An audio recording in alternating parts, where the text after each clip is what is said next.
Assalamualaikum warahmatullahi wabarakatuh. Selamat pagi anak-anak. Kembali lagi dalam pelajaran Bahasa Indonesia pada Senin 3 Agustus 2020.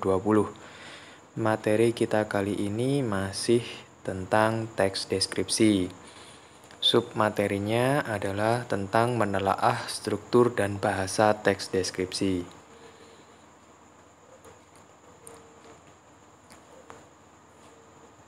Struktur teks deskripsi atau struktur teks tanggapan deskriptif. Ini adalah dua hal yang sama sebenarnya.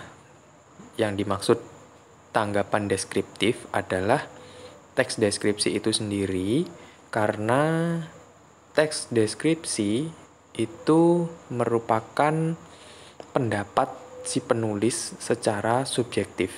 Jadi dinyatakan sebagai sebuah tanggapan deskriptif. Strukturnya terdiri dari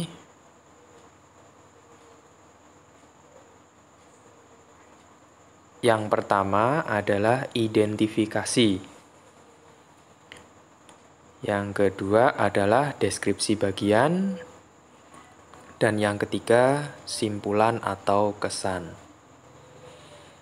Baik, slide berikutnya akan menjelaskan masing-masing struktur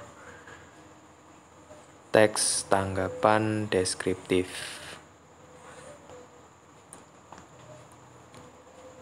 Identifikasi atau disebut gambaran umum, berisi nama objek yang dideskripsikan, lokasi, sejarah lahirnya, makna nama, pernyataan umum tentang objek. Jadi pada bagian ini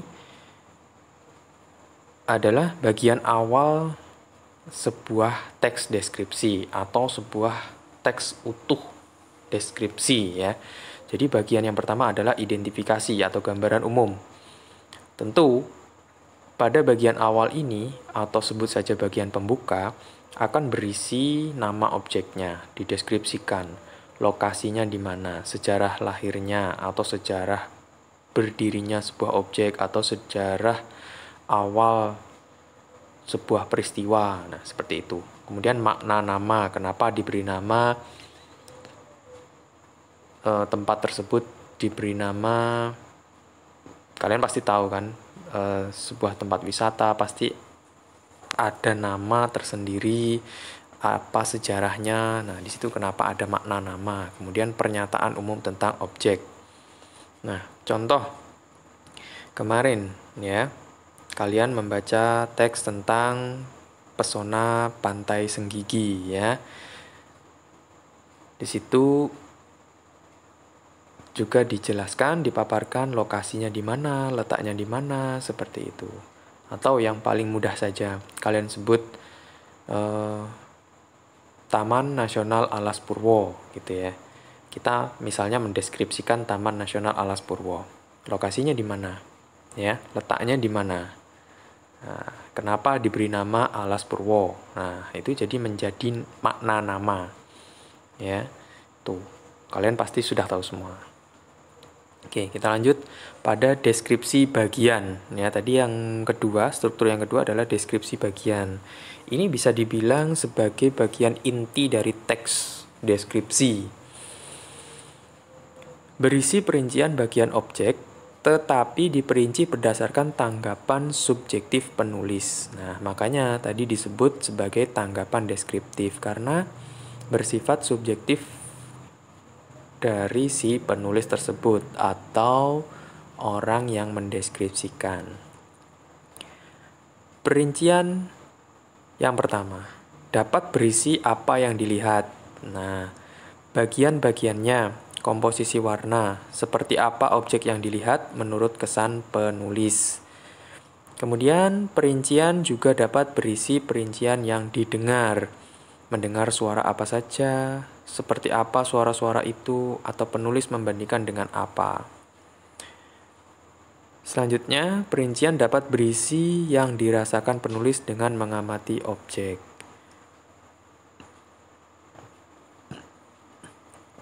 Ingat anak-anak, teks deskripsi pasti akan membawa pembacanya untuk seolah-olah melihat mendengar, ataupun merasakan. Jadi ketiga hal ini akan tertuang dalam sebuah teks deskripsi.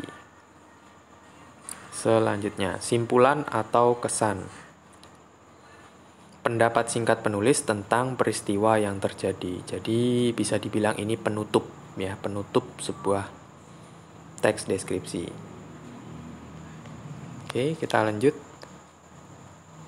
Menelaah penggunaan bahasa pada teks deskripsi ya. Kita bisa mengamati di sini, memperhatikan penggunaan bahasa pada teks deskripsi. Yang pertama, penggunaan kalimat perincian untuk mengkonkretkan. Kalimat perincian maksudnya adalah kalimat yang memperjelas atau bisa dibilang kalimat penjelas yang sifatnya lebih khusus ya, yang sifatnya lebih khusus untuk mengkonkretkan. Mengkonkretkan ini membuat suatu hal menjadi nyata. Kemarin kalau masih ingat di PowerPoint sebelumnya ada pengertian tentang mengkonkretkan ya. Baik. Perhatikan tabel berikut ini ya, sambil kalian baca, kalian perhatikan. Di situ ada kalimat, kemudian di sebelahnya ada kalimat perincian untuk menjelaskan atau mengkonkretkan, menjadikan suatu hal menjadi nyata. Ibuku orang yang sangat baik. Nah, di situ ada kata baik yang bercetak tebal, ya. Kalau kita mendengar kata baik, kita pasti akan susah untuk mendeskripsikan atau mendefinisikannya secara jelas. Orang baik itu banyak hal ya, banyak hal. Makanya di sini dibuatlah kalimat perincian untuk menjelaskan kata baik. Oke, kalimat di sebelahnya. Dia berusaha menolong semua orang. Dia ramah dan tutur katanya lembut kepada siapa saja. Di situ ada beberapa kata yang bercetak tebal. Menolong semua orang, ramah, tutur katanya lembut. Nah, dari kata-kata atau kalimat yang bercetak tebal tersebut menjelaskan, merinci kata baik ya, lebih membuat kita paham bagaimana orang atau tokoh atau sosok dikatakan baik ya. Orang baik pasti akan mau untuk menolong semua orang. Orang baik pasti akan ramah dan juga tutur katanya lembut ya, tutur kata lembut. Kalimat berikutnya. Koral di Laut Karimun Jawa beraneka bentuk dan warna sehingga membentuk pemandangan yang begitu indah. Di sini ada kata-kata yang bercetak tebal, beraneka bentuk, warna, dan indah. Nah, kata-kata bercetak tebal tersebut masih bersifat umum. Artinya kita masih harus lebih memperjelas maksud dari kata bercetak tebal tersebut. Perhatikan kalimat di kolom kalimat perincian. Rangkaian koral di Laut Karimun Jawa berbagai bentuk dan beraneka warna. Ada koral berbentuk bunga, berwarna krem dan merah muda. Di tengahnya ada bintik-bintik menyerupai benang sari. Begitu elok koral-koral itu. Di sisi lain ada karang dengan bentuk tumbuhan kaktus yang bergerigi, bercorak biru dan hijau. Keindahan koral lebih lengkap. Nah, di situ ada beberapa kalimat yang bercetak tebal. Maksudnya adalah untuk merinci, untuk memperjelas apa yang dimaksud pada kata bentuk. Ya, beraneka bentuk. Bentuknya seperti apa? Kan itu masih bersifat umum kan? Koralnya beraneka bentuk. Bentuknya seperti apa? Nah, di sini diperjelas bentuknya. Ada yang berbentuk bunga, ya kan? Ada yang tengahnya berbintik-bintik menyerupai benang sari. Nah, itu bentuk-bentuknya. Kemudian warnanya bagaimana? Ada yang berwarna krem dan merah muda. Ya. Seperti itu. Jadi bercorak biru, hijau. Nah, itu menunjukkan warna-warnanya. Kemudian indah. Kata indah di sini diperjelas dengan kata begitu elok, ya, begitu indah. Nah, itu maksudnya seperti itu. Jadi diperjelas di sini bentuknya ada yang bentuk tumbuhan kaktus yang bergerigi, kemudian warnanya bercorak biru dan hijau. Nah, ini semakin jelas gitu ya. Sama seperti kemarin, mungkin kalau kalian masih ingat ya, saya misalnya nih, saya memerintahkan anak-anak besok kalian harus membawa buku. Nah, berarti besok kalian bebas membawa buku apa saja. Lalu bedakan dengan kalimat berikutnya. Anak-anak, besok kalian membawa buku tugas bahasa Indonesia dengan sampul berwarna hijau. Berarti apa? Kalian harus membawa buku tugas bahasa Indonesia yang sampulnya sudah berwarna hijau, ya. Jadi harus tepat, itu jelas maksudnya. Oke, kita lanjutkan.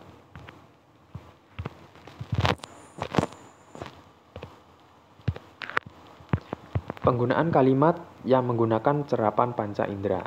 Perhatikan tabel berikut. Nah, apa yang dimaksud serapan panca indera?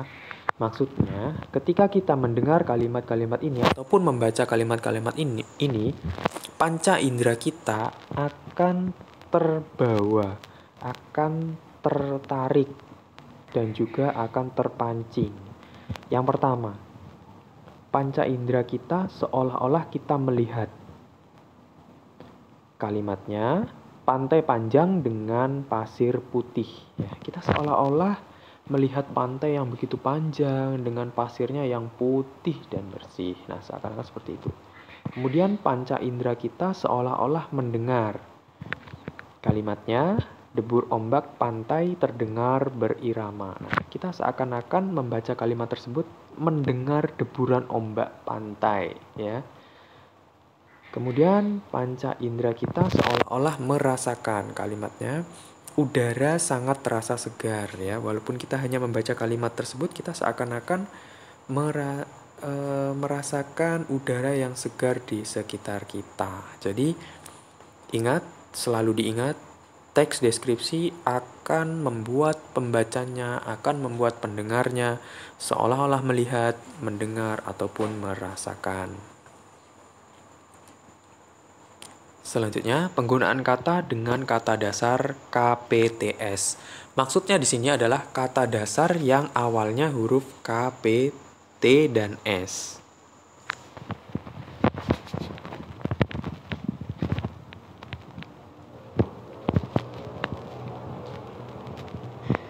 Perhatikan tabel di bawah ini ya, atau tabel berikut ini.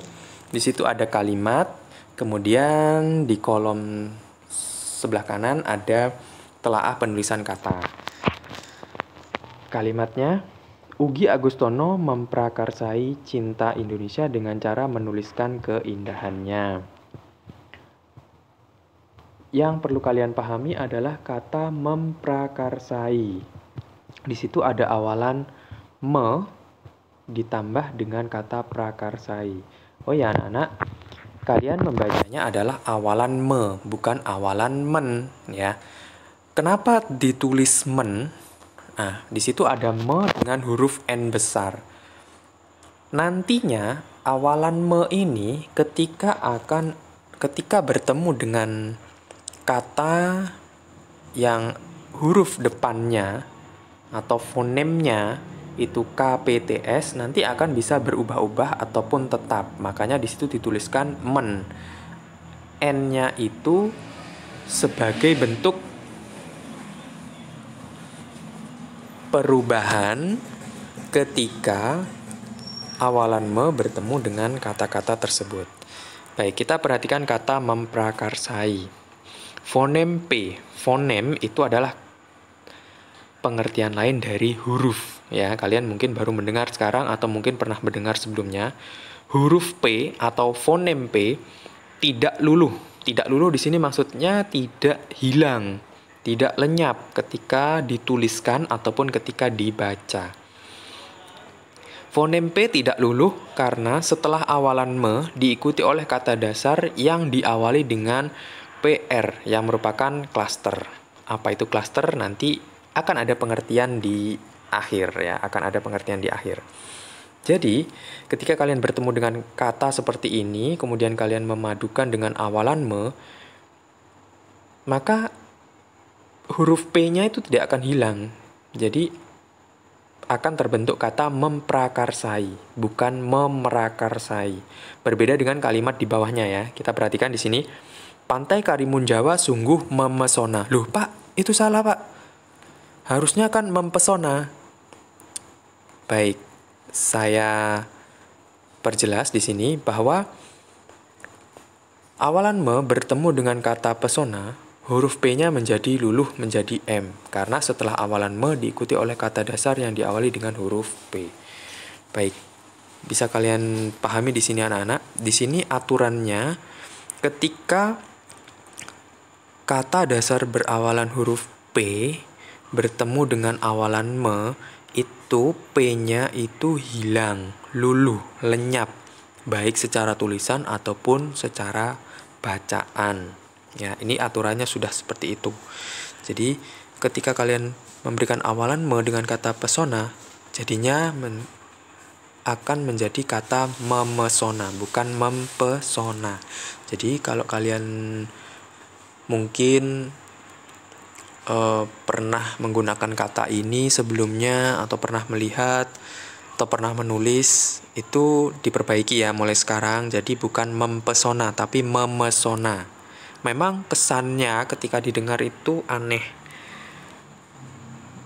ya, tapi inilah yang benar ya. Ketika awalan me bertemu dengan kata pesona akan menjadi memesona.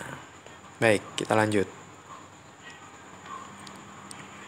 Penggunaan sinonim pada teks deskripsi. Nah, di sini kalian masih ingat mungkin waktu SD ataupun MI apa itu sinonim ya, ataupun apa itu antonim ya, pasti sudah hafal semua, sudah tahu semua, sudah mendalami semua. Baik, perhatikan kata dan sinonimnya. Ada kata indah, sinonimnya elok, permai, dan molek. Ada kata mengherankan, sinonimnya mengagumkan, memukau, fantastis. Nah, Pak, dulu waktu saya SD ataupun MI, biasanya sinonim itu nggak sebanyak ini, Pak. Ini maksudnya apa? Baik, kita perhatikan terlebih dahulu. Teks deskripsi itu membawa perasaan si pembacanya ataupun pendengarnya. Makanya di sini sinonim dari kata yang diinginkan adalah kata-kata yang mengandung emosi yang kuat, ya, mengandung perasaan yang kuat. Jadi, kalau kita hanya mendengar kata indah, itu biasa saja. Tapi perasaan ataupun emosi kita akan bangkit ketika kita mendengar kata elok ataupun permai. Seakan-akan indahnya itu berlipat-lipat, ya, seperti itu. Sungguh elok pemandangan Taman Nasional Alas Purwo, ya. Itu berarti semakin indah, ya, makin indah banget. Nah, seperti itu sinonimnya. Baik, lanjut. Penggunaan kata depan pada teks deskripsi. Ya, perhatikan tabel berikut. Kata depan, di situ saya contohkan ada di dan dari, ya. Kalimatnya bagaimana penggunaannya? Drama kolosal Aryah dipentaskan di area Monas. Rumah adat yang satu ini terbuat dari kayu yang bagus dan dihias dengan apik. Nah, kata depan, ingat, itu akan selalu ditulis terpisah dengan kata yang mengikutinya. Ya, kemudian identiknya kata depan itu sebagai penunjuk, ya, sebagai penunjuk sebuah tempat ataupun sebuah objek. Lanjut. Penggunaan kata khusus. Nah, pahami dulu pengertiannya. Kata umum adalah kata yang luas ruang lingkup dan dapat mencakup banyak hal serta disebut hipernim. Kata khusus adalah kata yang ruang lingkup dan cakupan maknanya lebih sempit serta disebut hiponim. Kata umum dan kata khusus sebenarnya sinonim, tetapi dengan makna yang lebih khusus. Kata khusus merupakan sinonim kata umum, tetapi dengan tambahan makna atau lebih formal. Nah, jadi di sini mungkin kalian pernah diajarkan waktu SD ataupun MI tentang kata umum dan kata khusus. Sebenarnya adalah sinonim ya, tapi maknanya saja yang berbeda. Maknanya lebih khusus ya untuk kata khusus, kemudian lebih umum untuk kata umum ya. Kita lihat tabel berikut biar kalian lebih jelas lagi. Kata umum, melihat. Kata khususnya menonton, menyaksikan, memandang, mengamati, dan memerhatikan. Baik, kita lihat. Ketika kita menggunakan kata melihat pada kalimat, itu sifatnya umum. Semua kalimat boleh menggunakan kata melihat. Tapi coba kita ambil satu contoh kata menonton. Kalau kita dengar ataupun kita lihat kata menonton, itu identik dengan apa? Identik dengan menonton televisi, ya. Coba padukan dengan kegiatan yang lain. Anak-anak, bagaimana kalau kita besok menonton pemandangan? Apa yang kalian rasakan dari kalimat tersebut? Pasti akan terasa aneh ya, akan terasa rancu. Nah, itu dia maksudnya. Kata khusus di sini sifatnya khusus, maknanya khusus, hanya terkait pada kegiatan tertentu. Ya, menonton. Kemudian kata menyaksikan. Menyaksikan ini identik dengan pertandingan biasanya ya. Coba lihat. Anak-anak, besok kita akan menyaksikan pertandingan sepak bola di lapangan.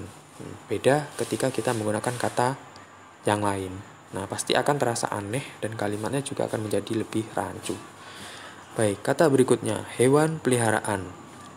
Kata khususnya kucing, anjing, kelinci, marmut, hamster, ikan, dan burung. Nah, itu jadi sifatnya lebih khusus. Ketika kamu sebut ikan gitu ya, terus di depan kamu ada kucing gitu ya, berarti kamu sudah salah. Ikan ya khusus untuk makhluk hidup yang hidup di air, yang bisa berenang, kemudian bernafas dengan insang ya, seperti itu. Jadi sifatnya khusus hanya pada makhluk tersebut ya, kalau bentuknya hewan peliharaan. Kemudian kata memegang. Kata khususnya adalah mengelus, menyentuh ya. Semua orang bisa memegang, tapi belum tentu penggunaannya berbeda dengan kata mengelus ataupun menyentuh ya. Mengelus biasanya identik dengan kita memegang hewan peliharaan ya, atau makhluk ya, seperti itu. Kemudian kata umum berikutnya adalah mendatangi. Kata khususnya adalah mampir, singgah, berkunjung ya. Kita mendatangi seseorang itu pasti beda-beda kan sebutannya sebenarnya ya. Mampir. Nah, kalau mampir itu biasanya tidak ada niatan untuk mendatangi seseorang, tapi ternyata kita melewati letak rumahnya atau kita melewati rumahnya, akhirnya kita mampir ya. Singgah, berkunjung. Lah, kalau berkunjung ini sama seperti kita mendatangi seseorang, tapi memang tujuannya kita memang niat mendatangi dia. Jadi bentuknya adalah menggunakan kata berkunjung ya. Penggunaan kata depan di dan huruf kapital. Nah, ini kita fokuskan pada kata depan di dan huruf kapital. Perhatikan. Di Lombok, di Toraja. Di Lombok. Kata depan di ditulis terpisah dari kata Lombok ya, tidak boleh disambung. Kemudian sama juga di belakangnya, kata depan di juga terpisah dari kata Toraja. Kemudian karena Lombok dan Toraja itu adalah suatu letak geografis, nama geografis sebuah tempat, makanya dia harus menggunakan huruf kapital ya. Huruf kapital. Ingat bedanya huruf kapital dengan huruf besar ya. Kalian pasti lebih mudah menyebut itu huruf besar, Pak. Huruf besar itu adalah huruf yang penulisannya berukuran besar. Huruf kapital itu adalah huruf yang berada di awal kalimat ataupun sebagai nama geografis suatu tempat, nama sebuah benda, nama sebuah seni, sebuah kota, ya seperti itu. Jadi penggunaan huruf kapital. Kemudian arah, menunjukkan arah ya kata depan D-nya ya. Di bagian barat rumah Tongkonan. Ya. Di bagian harus ditulis terpisah, tidak boleh disambung ya. Jadi kalau kata depan itu tidak boleh disambung dan ingat pasti akan identik dengan sebuah tempat, sebuah arah, sebuah letak, bukan dengan kata kerja ya. Kalau awalan di yang ditulis disambung dengan kata yang mengikutinya itu pasti akan berbentuk kata kerja. Nah, di situ juga kalian lihat ya, Tongkonan, kata Tongkonan. Huruf T-nya juga kapital ya, karena dia menunjukkan sebuah seni ya, sebuah kesenian. Sebuah adat ya, rumah adat. Oke, kita lanjutkan. Penggunaan kalimat bermajas. Apa itu kalimat bermajas? Perhatikan di sini. Angin laut mengelus wajah. Pura ini berdiri kokoh di atas batu karang yang memiliki lubang di tengahnya.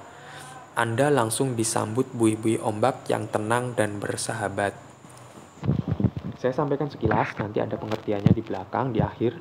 Jadi, majas itu adalah gaya bahasa yang sifatnya kiasan, tapi dalam teks deskripsi bertujuan untuk mengkonkretkan atau memperjelas suatu hal. Memperjelas apa? Memperjelas yang tadi diingat 3 hal tadi, seolah-olah melihat, mendengar, ataupun merasakan. Kalian lihat di kalimat pertama, angin laut mengelus wajah. Seakan-akan kamu merasakan angin laut yang berhembus melewati wajahmu. Jadi seakan-akan mengelus wajah. Padahal angin kan tidak punya tangan. Jadi tidak mungkin untuk mengelus wajah seseorang. Kalimat kedua, pura ini berdiri kokoh di atas batu karang yang memiliki lubang di tengahnya. Nah, di sini kalau kalian sadari bahwa kata kerja berdiri ya, kata kerja berdiri itu hanya dimiliki oleh makhluk seperti manusia ataupun hewan ya. Pura itu kan kalau bisa dibilang adalah suatu benda mati ya kan. Dia seakan-akan bisa berdiri seperti makhluk hidup. Nah, ini maksudnya gaya bahasa. Kemudian kalimat yang ketiga, Anda langsung disambut buih-buih ombak yang tenang dan bersahabat. Nah, kalian juga bisa perhatikan di sini dan harus menyadari bahwa buih-buih ombak itu sebut saja adalah benda mati. Ya, walaupun memang bergerak, tapi dia digerakkan oleh angin, bukan bergerak sendiri. Berbeda dengan makhluk hidup. Kalau makhluk hidup bisa bergerak dengan sendirinya. Nah, seakan-akan buih-buih ombak ini bersahabat, ya, tenang. Sifat tenang, sifat bersahabat itu hanya dimiliki oleh makhluk hidup, ya. Bukan buih-buih ombak, bukan air gitu ya.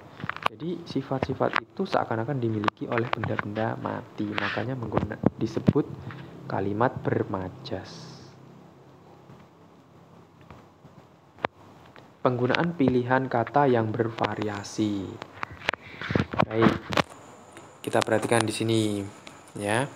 Kata di sini digabungkan ya atau perinci lagi ya. Di situ ada kata indah, elok, permai, molek. Ketika digunakan dalam kalimat ya bisa divariasikan ya. Jadi teks deskripsi itu harus bervariasi penggunaan katanya agar si pembaca itu bisa lebih paham, lebih merasakan, lebih bisa melihat ataupun mendengar yang dituliskan gitu ya. Ya, jadi teks deskripsi memang tujuannya seperti itu. Pantai indah nan permai, ya. Seakan-akan kita melihat gitu ya bahwa pantainya begitu indah gitu ya. Indahnya itu lebih dari yang kita bayangkan, seperti itu. Kemudian ada kata mengagumkan, memesona, menakjubkan, memukau.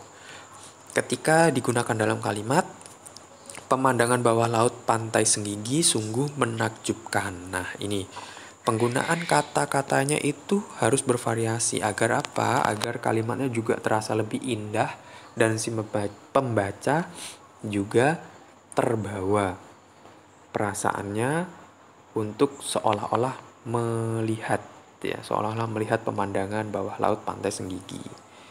Kemudian ada kata jernih dan bersih. Air lautnya sungguh jernih dan pantainya begitu bersih. Nah, ini bisa digunakan bersamaan agar menimbulkan variasi pada kalimatnya juga. Oke, lanjut. Penggunaan huruf kapital, tanda koma, tanda titik pada teks deskripsi.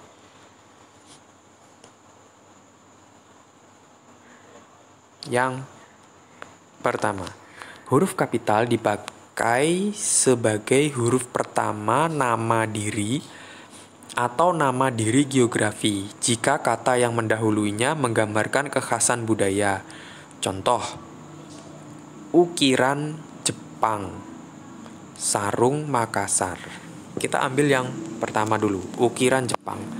Ukiran, huruf U atau fonem U tidak perlu menggunakan huruf kapital, tapi yang perlu menggunakan huruf kapital adalah kata Jepang, karena kata Jepang merupakan nama diri geografi atau sebuah kota, sebuah negara, yaitu harus menggunakan huruf kapital. Pada contoh kedua, yaitu sarung Makassar, huruf S pada kata sarung tidak perlu menggunakan huruf kapital, tapi huruf M pada kata Makassar itu harus menggunakan huruf kapital karena menunjukkan nama diri geografi yang menggambarkan sebuah kekhasan budaya. Yang kedua, huruf pertama unsur-unsur geografi yang diikuti nama diri geografi.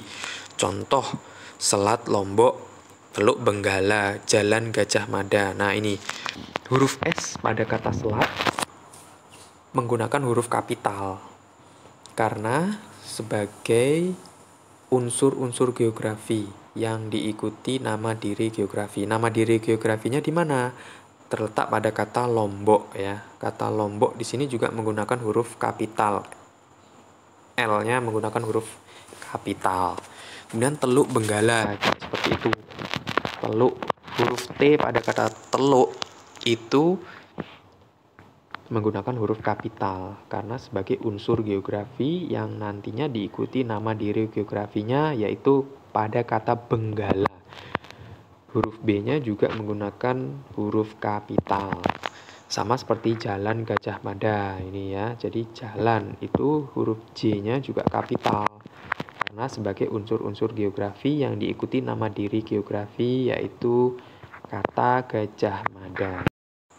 Baik, berikutnya perhatikan tanda koma dipakai di antara unsur-unsur dalam suatu perincian atau pembilangan. Contoh, Pantai Senggigi terletak di Kecamatan Batu Layar, Kabupaten Lombok Barat, Provinsi Nusa Tenggara Barat. Jadi, komanya digunakan untuk merinci letak dari Pantai Senggigi.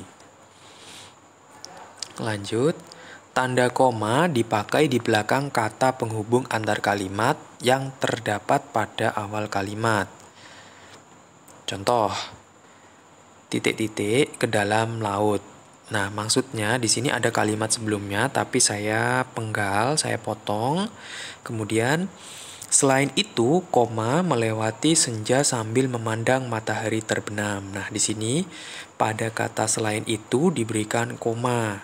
Ya, jadi penggunaan koma dipakai di belakang kata penghubung antar kalimat yang terdapat pada awal kalimatnya. Kata selain itu adalah kata penghubung antar kalimat. Jadi kalimat sebelumnya yang diakhiri tanda titik, kemudian masuk pada kalimat berikutnya diawali dengan kata penghubung diberikan koma. Ya, seperti itu. Lanjut, tanda titik dipakai untuk mengakhiri kalimat. Ya, contoh Pantai Senggigi sangat indah. Nah, ini pasti kalian sudah paham semua. Lanjut pada penggunaan kata depan di dan awalan di. Nah, ini kalian akan membedakan penggunaan kata depan di dan awalan di. Kata depan di. Kata depan di berfungsi sebagai kata depan jika diikuti dengan kata keterangan tempat, arah, posisi, atau letak.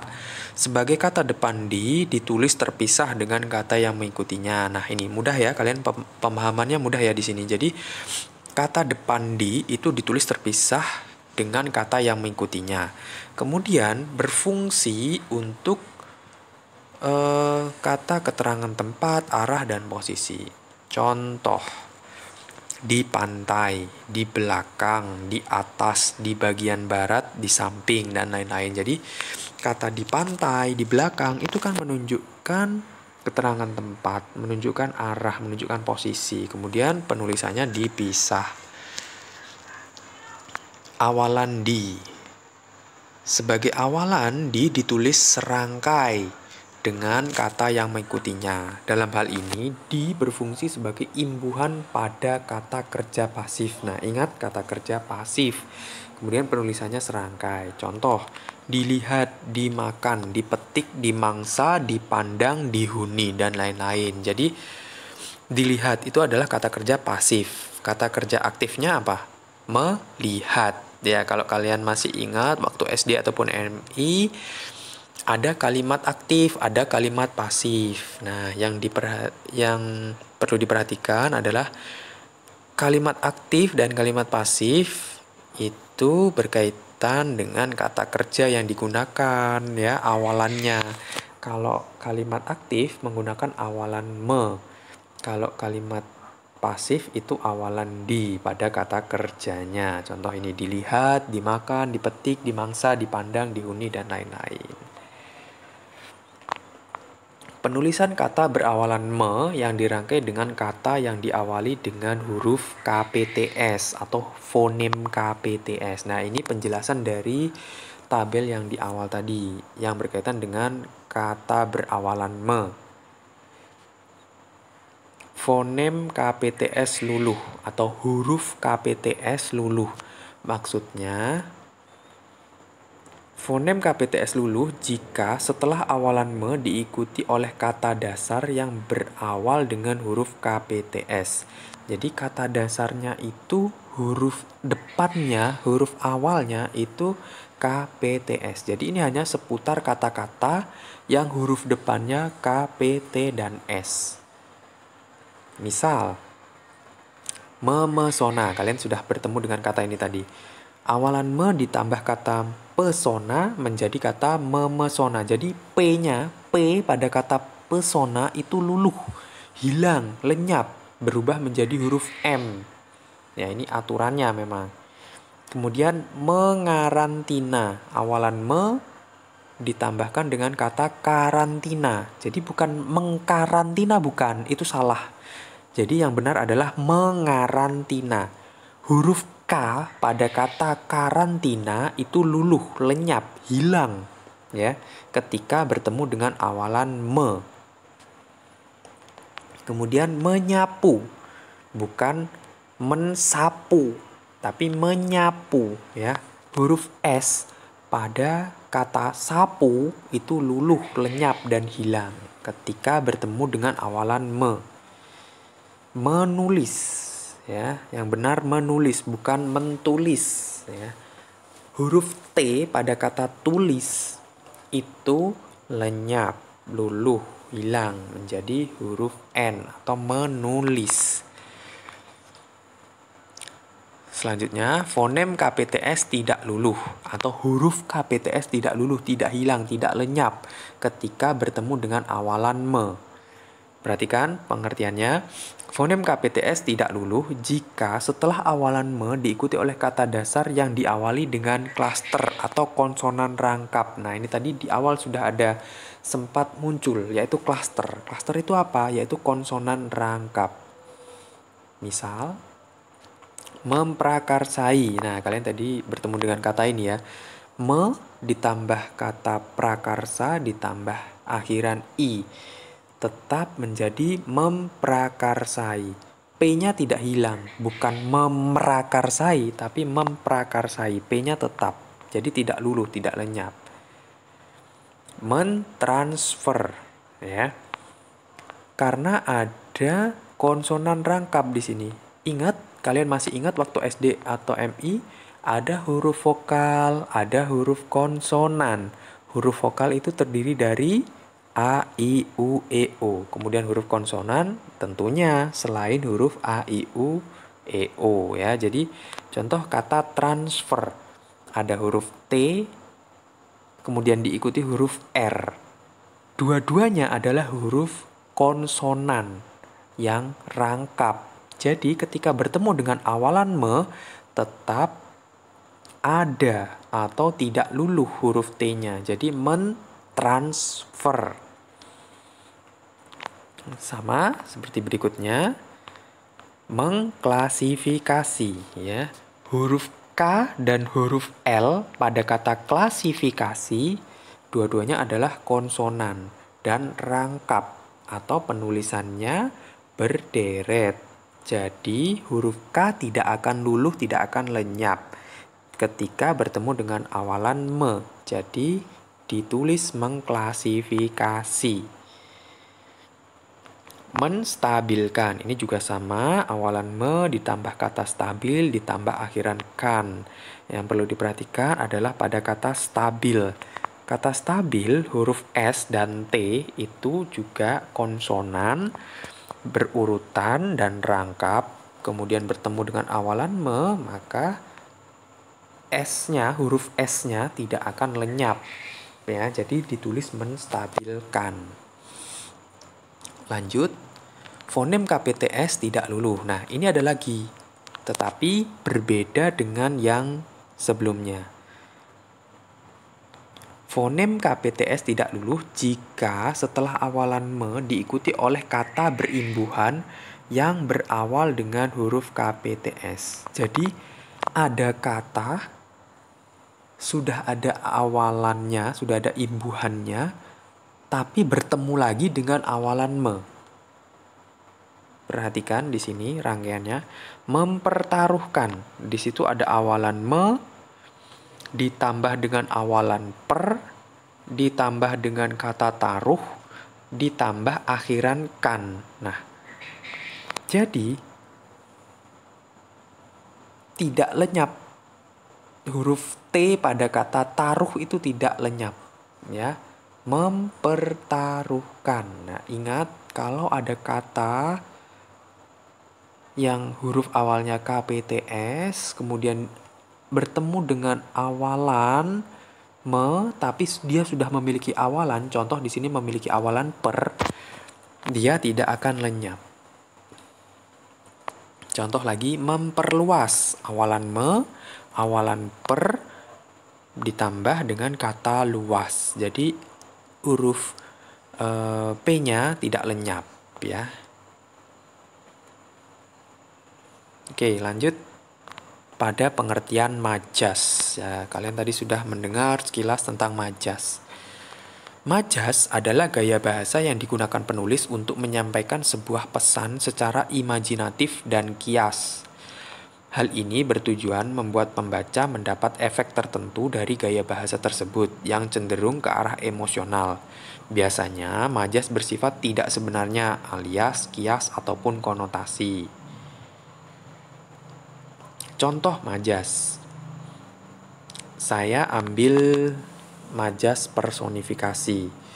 Pengertiannya adalah gaya bahasa ini seakan menggantikan fungsi benda mati yang dapat bersikap layaknya manusia. Contoh, majas.